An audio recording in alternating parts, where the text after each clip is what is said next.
안녕하세요. 끝까지 보면 도움이 되는 마줌마TV입니다. 정부에서 여러 계층을 위한 다양한 복지 정책을 시행 중에 있습니다. 하지만 아무리 많은 복지 제도가 시행 중에 있더라도 어떤 제도가 있는 줄 모르고 신청하지 않으면 받지 못하는 경우가 대부분입니다. 최근 정부에서 아주 중요한 소식을 발표했습니다. 몰라서 지원을 받지 못하는 일이 없도록 정부에서 새롭게 시행합니다. 그런 관련 내용이 궁금하신 분들은 오늘 영상을 통해서 꼭 확인해 보시길 바랍니다. 지난해 8월 대통령이 직접적으로 언급한 것이 있습니다. 대통령실 주최 간담회에서 신청주의는 매우 잔인한 제도이며 신청을 안 했다고 안 주니까 지원을 받지 못해서 사람이 죽고 그러는 것이라며 현재 우리나라 복지제도의 문제점을 언급하면서 복지지원금 대상자에게 앞으로는 자동으로 지원금을 지급하는 방안을 검토하라고 지시한 바 있습니다.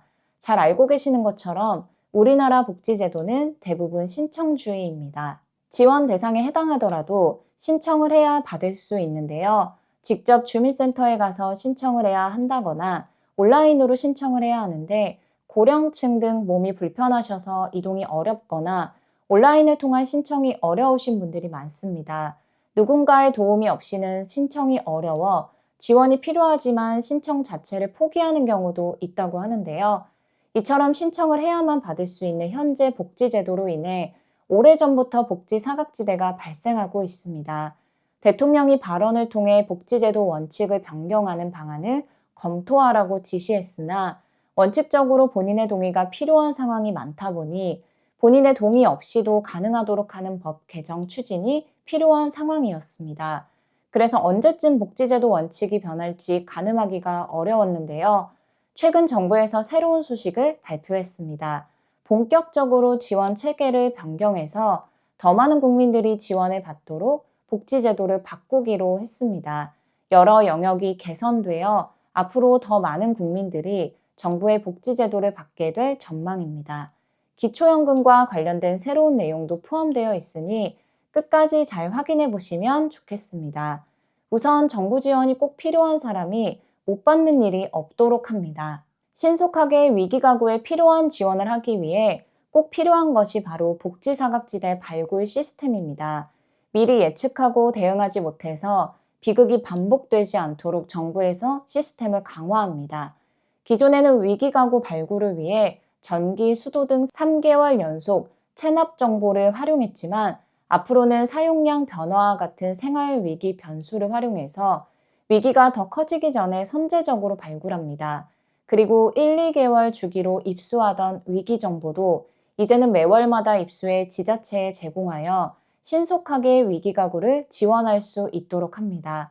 또한 그동안은 위기 예상가구 명단을 연 6차례 내외로 지자체에 통보했고 대상 가구가 많아서 지자체에서 어떤 가구를 우선적으로 지원해야 하는지 위험도가 어떠한지 빠르게 파악하기 어려웠습니다. 이제는 복지사각지대 발굴 시스템에서 연 2회 이상 반복 발굴되는 등 고위험 가구에 대해서 지자체에서 별도로 우선적으로 관리할 수 있도록 지원합니다. 그리고 현재도 공무원을 통한 직권 신청은 가능한데요. 직권 신청 등을 통해서 적극적으로 복지를 지원하기 위해서는 상담을 통해서 현재 어떤 어려움을 겪고 있는지 상황을 파악하는 것이 중요합니다. 하지만 생각보다 공무원 접근 자체를 거부하거나 피하는 경우가 많다고 합니다. 그래서 정부에서 상담 문턱을 낮추고 접근성과 수용성을 높이기 위해 새로운 지원을 함께 시작합니다. 바로 희망드림 꾸러미인데요. 공무원이 지원이 신속하게 필요한 위기가구를 최초로 방문할 때 희망드림 꾸러미를 제공합니다. 희망드림 꾸러미는 최초 방문 상담 시 대상자에게 식료품, 생필품 등 생활 물품을 지원하는 것을 말합니다. 지금까지는 복지급여 상담 최초 신청 단계에서 별도의 공적 지원이 없었는데 이제는 희망드림 꾸러미를 지원하므로 공무원의 상담 방문에 대한 수용성 등이 높아질 것으로 전망됩니다. 그리고 이제 정말 중요한 내용이 남았는데요. 그동안 제도가 있는 줄 몰라서 신청하지 않아서 지원을 못 받았거나 신청 방법이 어려워 정부 지원을 받지 못했던 분들 계실 거예요. 앞으로 정부에서 복지급여 신청 주의를 개선하여 신청하지 않아도 자동으로 지급하도록 제도를 개선합니다. 복지급여는 신청 주의를 원칙으로 운영되고 있는데요. 앞으로는 신청 없이 자동 지급되도록 신청 주의를 개선합니다. 복지급여 지원 대상이 확인되면 신청 없이 자동으로 지급되도록 제도 개선을 추진합니다. 예를 들어 기초연금의 경우 만 65세 이상 어르신 중 일정 기준을 충족하는 경우 직접 신청을 해야만 받을 수 있었는데요. 앞으로는 기초연금도 신청 없이 지급받게 될 전망입니다. 기존 정보를 활용해서 별도의 신청 절차 없이 지급합니다. 예를 들어 장애인 연금 수급자가 65세에 도래하면 기존 정보를 활용해서 별도로 신청을 하지 않아도 기초연금을 자동 지급합니다. 즉, 신청하지 않아도 매달 기초연금을 입금받게 되는 것입니다.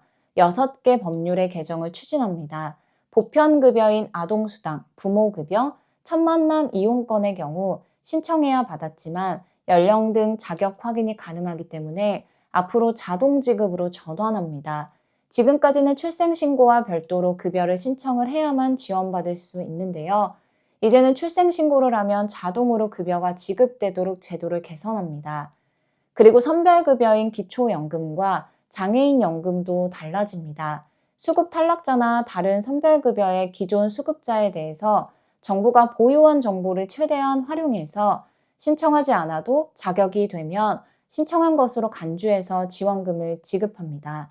또한 급여를 신청한 적이 없더라도 복지 멤버십 가입자에 대해서는 연 2회 소득과 재산을 조사해서 수급 가능성을 선제적으로 안내합니다. 이번에 자동 지급으로 제도 개선으로 추진하는 6개 법률은 다음과 같습니다. 사회보장기본법, 사회보장급여법, 아동수당법, 저출산 고령사회기본법, 기초연금법, 장애인연금법입니다. 그리고 직권 신청에 대한 법률 개정을 추진합니다. 지금까지는 복지지원 대상자의 심신미약 또는 심신상실 등 예외적인 경우에만 동의 없는 직권 신청을 허용했습니다. 이로 인해 대상자가 뚜렷한 이유 없이 신청을 거부하거나 동의하지 않으면 심각한 위기 상황이어도 복지 지원을 할 수 없었는데요. 앞으로는 위기 가구를 적극적으로 보호하기 위해서 동의 없는 직권 신청 관련 법률 개정을 추진합니다. 기초생활보장제도와 한부모 가족 지원제도에 대해서 미동의 직권 신청의 대상자 범위, 금융재산 조사 장벽 완화, 담당 공무원 면책 등 법률의 규정에서 직권 신청을 통해 위기 가구를 적극 지원하도록 할 예정입니다. 오늘은 앞으로 달라질 우리나라 복지제도 방향에 대해서 살펴봤습니다. 신청주의가 아닌 자동 지급으로 달라질 소식에 대해서 잘 알아두시면 좋겠습니다. 오늘도 끝까지 봐주셔서 정말 감사합니다. 구독과 좋아요, 알림 설정 꼭 부탁드립니다. 항상 건강하고 행복하세요. 감사합니다.